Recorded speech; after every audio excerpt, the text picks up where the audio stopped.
परंतु स्थिति आपके समक्ष है। वासुदेव कुटुंबकम एवं सर्वे भवन्तु सुखिनः विचारधारा वाला देश, जहां आज नक्सल समस्या ने गंभीर रूप धारण कर रखा है। प्रश्न उठता है, ये नक्सली है कौन?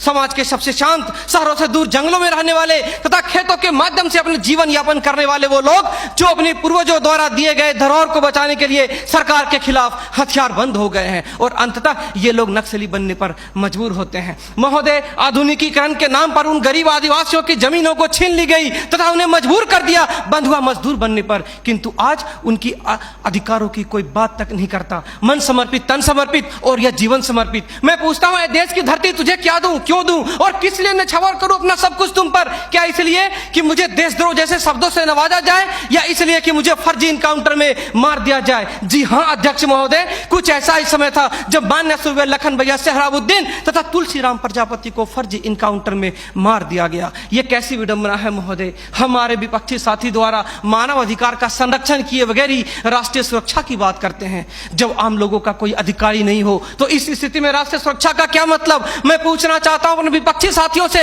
वे किस राष्ट्रीय सुरक्षा की बात करते हैं? पुलिस हिरासत में अत्याचार व मौत, उन्नाव केस, किसानों द्वारा आत्महत्या या बिहार के शेल्टर होम में हुई मासूम बच्चों के साथ दरिंदगी, क्या यह है राष्ट्रीय सुरक्षा?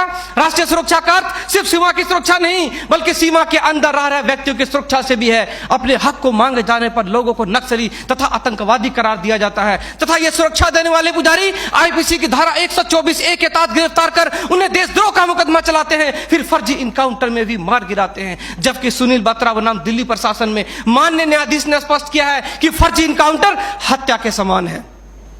10 जुलाई 2004 को मनोरमा देवी के साथ दुष्कर्म और उसकी हत्या तथा पूर्वोत्तर राज्य की महिलाओं द्वारा हम सुरक्षा बलों के समक्ष निर्वस्त्र होकर विरोध प्रदर्शन करना इस बात का द्योतक है कि हम सुरक्षा बलों ने arms force special power act का दुरुपयोग कर नाजायज फायदा उठाया है। वहां के लोगों को जबरन गिरफ्तार कर उसे मानसिक एवं शारीरिक रूप से प्रताड़ित किया है तथा उनकी बहु बेटियों के साथ दरिंदगी कर मानवता को संसार किया है। यह देश की सभ्य समाज एवं लोकतांत्रिक शासन प्रणाली पर प्रश्नवाचक चिन्ह है। सीआरपीसी की धारा 41, 42, 107, 151 के तहत बिना वारंट गिरफ्तार करने की शक्ति, सीआरपीसी की धारा 129, 130 मजमे को तितर बितर करने की शक्ति और जरूरत पड़ने पर गोली चलाने तक की शक्ति इन सुरक्षा बलों को दी गई है। और कितने अधिकार दिया जाए इन्हें? तो दे दो रोलेक्ट एक्ट जैसा अंधा कानून और ढूंढते रहो इतिहास के पन्नों पर स्वतंत्रता एवं समानता जैसी शब्दों को। महोदय, आज जरूरत है चिंतन की, मंथन की, जागरूकता की, लोगों में विश्वास जगाने की। आज जरूरत है सुपर 30 जैसे संस्थानों की, ताकि अपने पथ से भटके हुए बच्चों को उचित शिक्षा,